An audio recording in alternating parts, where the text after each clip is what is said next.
Janshakti news, जनतेसाठी जनतेसोबत।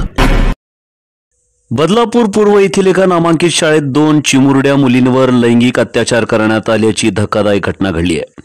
या घटनेची अधिक माहिती समोर आली असून सफाई कर्मचाऱ्यानेच मुलींचे लैंगिक शोषण केल्याचा आरोप मुलींच्या पालकांनी केलाय। त्यानंतर मुलींच्या पालकांनी या विरोधात पोलीस ठाण्यात धाव घेतली, मात्र पोलिसांनी गुन्हा दाखल करून घेण्यास 12 तास लावले असा आरोप पालकांनी केला आहे।